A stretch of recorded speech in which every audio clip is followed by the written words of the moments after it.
Al-Jahid wrote a book a bit more fiery, where he provokes the uh, the consciousness of those who hold the black race to be inferior.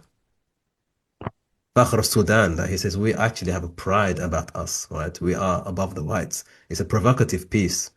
However, the historical context is within about 30 or so years after his death, the most brutal civil war in the history of Islam, the Zanj revolts, Right. which nobody talks about, by the way. They don't talk about this from the minbar or from the any No. sort of lecture on history. They don't talk about that side of things.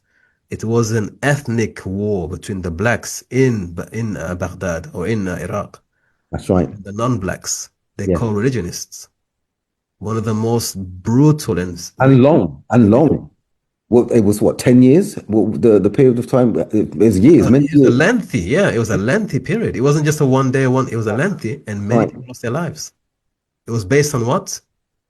Predominantly Zanj. Zanj was a Zanj revolt. They revolted. Yes. They felt suppressed for so long in that society. They revolted. That's right. If you look at the historical canvas, you look at the timelines, it all makes sense. They had been complaining. Al-Jahid was complaining, and people didn't listen to him. Right. He dies, his book is published. It's not coincidental that these things happen. What Yes. I'm saying is if we as a global ummah now insist on repeating the same errors when we are being told there is an issue here, Mm. as James Baldwin said, the fire next time.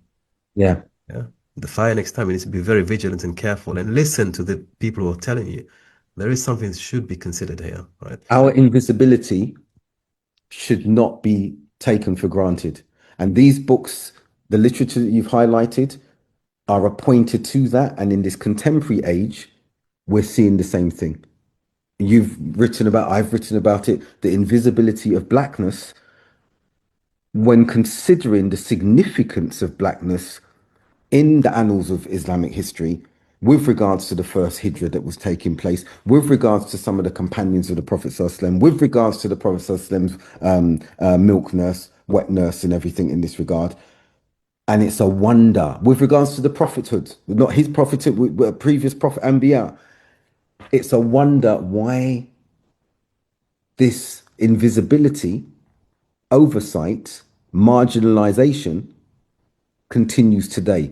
And it's not for the topic of this conversation. When I saw Mustafa Briggs recently, I spoke to him about a particular thing that we need to look at and really unpick with regards to where this first emanated from